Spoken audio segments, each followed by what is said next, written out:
Bienvenue sur la chaîne RAF for Life, parce que quand tu es dans la NWO, c'est for life. Des petits problèmes de doigts apparemment. Donc voilà, et ben je viens vous faire le récap d'Euro de cette semaine qui était magique, ce Euro. Rien à dire. Et puis un petit mot vite fait sur la All Elite Wrestling, la AEW. AEW, mais c'est dur à dire, je parle anglais très mal. Enfin, j'essaie de m'améliorer, mais c'est pas toujours évident. Donc voilà, donc je viens vous faire le récap d'Euro. Et dans un deuxième temps, je vous ferai l'aperçu de la carte de NXT TakeOver. Bon, c'est vrai que j'aurais pu attendre le TakeOver, le, oui, le TakeOver, c'est ce samedi, mais j'aurais pu attendre que NXT, voilà, ait lieu et NXT UK aussi. Mais je vais essayer de venir dessus et faire les pronostics. C'est pas grave s'il y a des matchs qui seront rajoutés euh, par la suite de cet NXT et cet NXT UK qui vont avoir lieu d'ici samedi. Voilà, c'est vrai que la WWE change souvent ses cartes en raison de blessures ou autres. Donc oui, je disais, petit mot sur la All Elite Wrestling. Alors oui, Cody, il s'appelle Cody, je suis fan de lui. C'est un catcheur pas comme les autres. Il l'a de son frère, c'est pas de sa faute, ouais. Avec la freaking Casino Battle Royale. Ah ouais, on avait pour tous les goûts.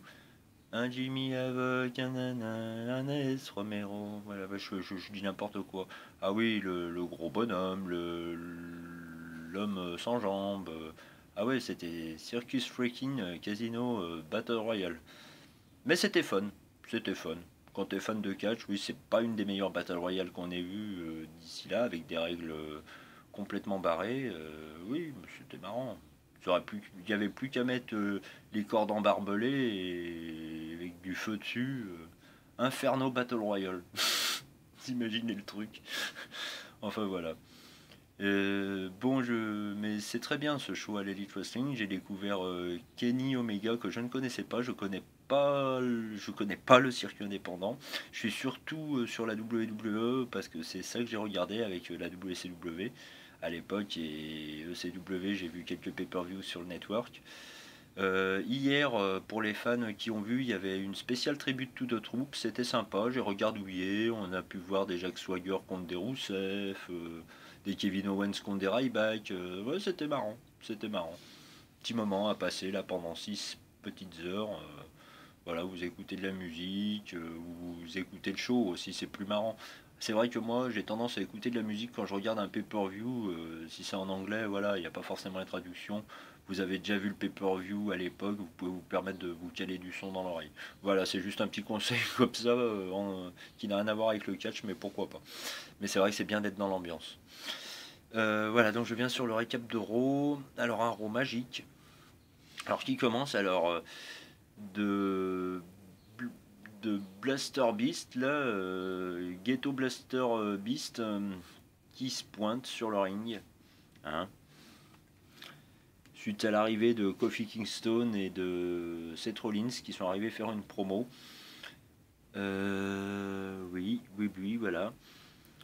Alors il y a le champion universel, donc Seth Rollins qui est sur le ring. Burn it down. Ah ouais, ça va burner sévère. Ça va burner sévère.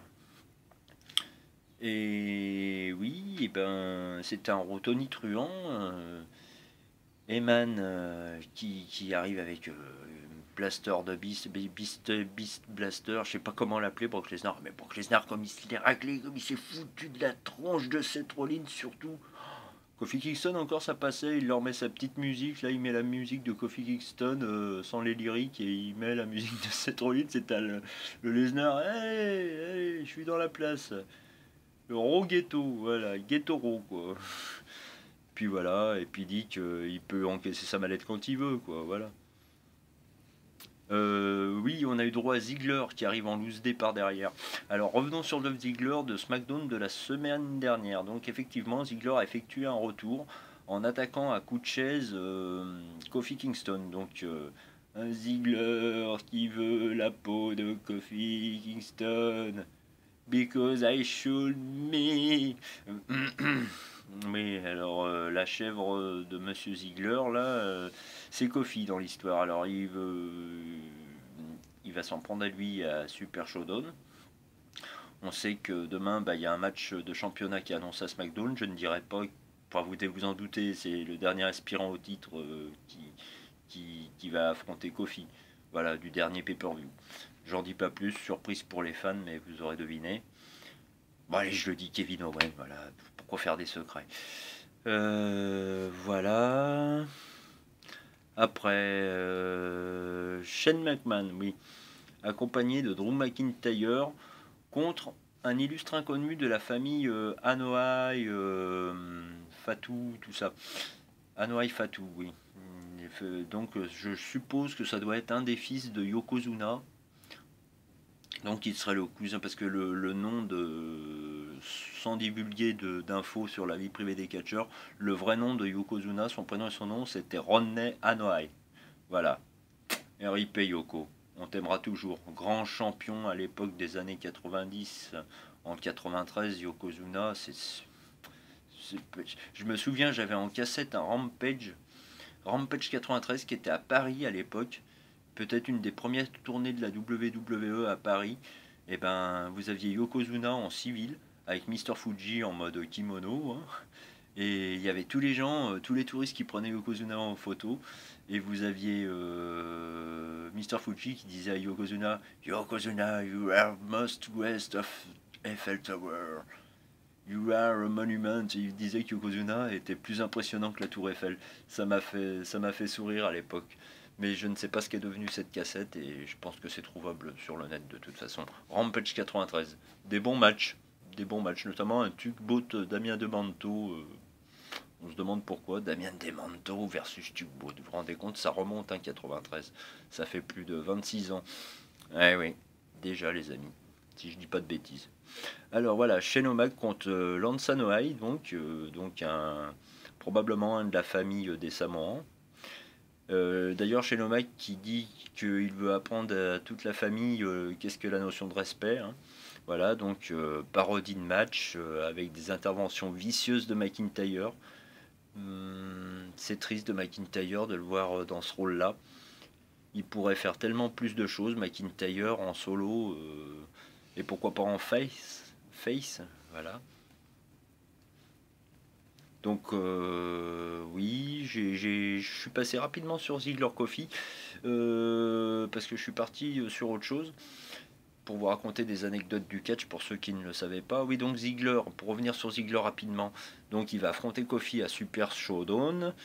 Je viendrai sur les pronostics la semaine prochaine de Super Showdown en début de semaine prochaine. Donc Ziggler qui veut faire le coup de la chaise encore une fois à Kofi, mais il y a Xavier Wood qui arrive et on a une bonne promo entre Xavier Wood et Ziggler qui s'affrontent dans la foule, qui se donnent des coups de chaise, enfin voilà. Et puis finalement il y a Ziggler qui veut faire le coup de la chaise à Xavier, mais Kofi arrive et sauve son partenaire et Ziggler dit que ça devrait être lui. Voilà.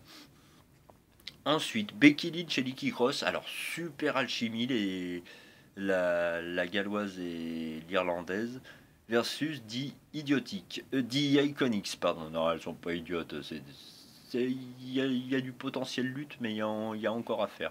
Donc, Billie Kay et Peyton Ross. Hein, Madame 10, hein, Peyton Ross. Petit clin d'œil à un catcheur qui faisait partie de la Casino Battle Royale. Donc voilà, donc oui, je crois qu'il n'y a pas eu de. Je crois qu'il n'y a pas eu de décision. Ah si, Becky a fait un chokeslam, je dis n'importe quoi. Oui, oui, effectivement, Becky à la fin prend une sorte de chokeslam au féminin, elle prend Peyton Ross pour le compte de 3, les petites chokeslam de Becky Lynch et 1, 2, 3. Et arrive Lacey Evans et voilà, et elle repart. Mais Nikki Cross et Becky Lynch de Maine et pardon, de Maine et Nikki Cross, superbe alchimie, il n'y a rien à dire. Hein. Elle pourrait devenir championne par équipe et puis elle se place dans la course, mais bon, elles sont à Raw. Mais après, avec le shake-up, tout est possible. Voilà. Ricochet versus Cesaro. Bon match. Et puis victoire de Ricochet sur une sorte de Hurricane Rana Pile Driver. Pas le driver Hurricane Rana, j'appellerais ça comme ça parce qu'il est retombé sur la nuque et la tête Cesaro. Mais bon match, une bonne performance des deux lutteurs. Ah, le Fatal 4-Way à Elimination Match pour l'aspirant au titre universel. Alors, Braun Strowman versus Baron Corbin versus The Miz versus Bobby Lashley. Pour se mériter un championnat au titre de champion universel face à Seth Rollins à Super Showdown. Alors, bon match aussi. Il y a eu un bon match entre les quatre. Et finalement, c'est Baron Corbin qui gagne après avoir fait le End of Days à Miz, qui a fait une bonne performance. Le Miz, on aurait voulu voir le Miz gagner ou Strowman. On a eu droit en mode Sting quand Lashley et Corbin étaient dans le coin des Splash Strowman ou Strowman Splash. Strowman Splash. Strowman Splash. Voilà. Le Strowman Splash. Le Strowman Splash. Voilà. Et puis ils ont été partis se battre dans la foule, donc ils ont été décomptés, alors que je sais pas s'il y avait des disqualifications ou des décomptes, je sais pas. Et Baron Corbin, il en a profité pour placer la fin du monde sur le Miz, et voilà. Mais de Miz Face, j'ai envie de dire, bah oui, tu payes tout ce que tu as fait, le Miz en tant que Hell. À l'époque, ils te mettent dans tous les main events importants, mais voilà. Donc victoire de Baron Corbin qui va affronter Seth Rollins. Donc ça laisse encore pas mal d'équations à résoudre avant de faire les pronostics de Super Showdown en Arabie Saoudite. Voilà. Après ça, après ceci, l'interview chez Electric avec Sami Zayn, avec Corey Graves avec un micro aux côtés de Sami Zayn. Donc j'ai pas trop vu de quoi ils ont parlé. Ah, ils ont parlé de la EW, tiens. Je vois les nouvelles en même temps que vous. Et puis finalement, il y a Seth Rollins qui arrive et il y a un match, mais apparemment pas de championnat avec Lesnar et Heyman en douce qui regardent dans les coulisses. Donc match d'exhibition classique entre Zayn et Rollins, et puis victoire de Rollins après de Stomp. Voilà. De curb stomp, Zen tu fais dodo.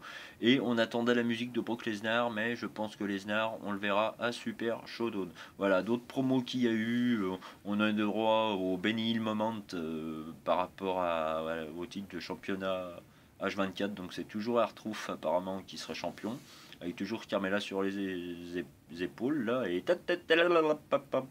voilà. Voilà, Benny Hill, la ceinture Benny Hill, le Benny Hill Championship. Voilà. Et donc après, qu'est-ce que vous avez de beau? D'accord. Ensuite, qu'est-ce que vous avez de beau? Eh bien, le show se termine sur une célébration de Rollins, tout simplement. Voilà. Alors, maintenant, je vais faire les pronostics de NXT TakeOver. Alors, il y aura un kick-off où on va parler du show, évidemment. Je suis obligé de taper sur mon ordi pour retrouver mes notes que je fais, évidemment.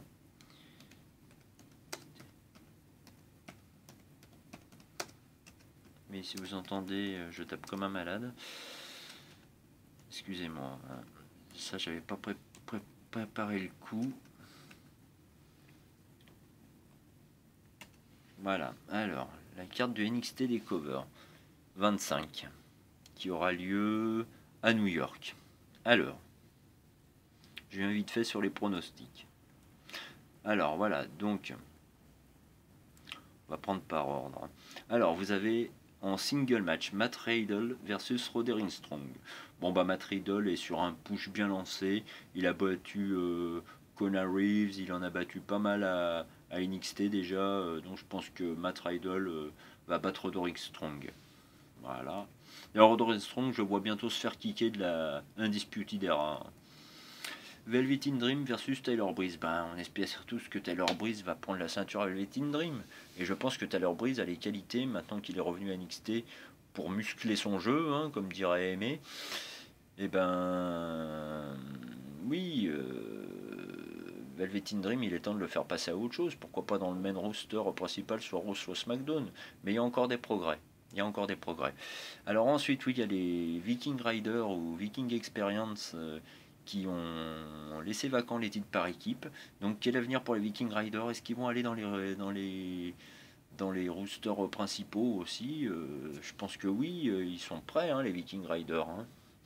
Alors, vous avez donc un Fatal 4-Way Leader Match. Alors, vous avez 1, 2, 3, 4, oui. Vous avez les Forgotten Sons. Donc c'est Steph Cutler et Wesley Black. Voilà. Vous avez Ornell Orkan et Danny Burch. Ornell Orkan, le chauve avec la barbe, et Danny Burch, celui qui n'a pas de barbe. Voilà. Les Street Profits, Angelo Dawkins et Montez Ford. Et vous avez l'Undisputed Bobby Fish et Cal O'Reilly. Voilà. Alors moi je pense qu'il est temps de faire gagner les Street Profits. Je pense que les Street Profits, pour faire un clin d'œil justement aux Money in the Bank passé, que les Street Profits vont décrocher les ceintures. Ouais. L'Undisputed Era a déjà été championne, Burch et Lorcan trop tôt et Forgotten Son aussi. C'est justement pour lancer la rivalité avec les Street Profits. Et je pense qu'on pourra avoir des clashs excellents entre les Forgotten Son et les Street Profits. Voilà. Ensuite, alors, Shayna Baszler contre Yoshirai, contre Bianca Belair, contre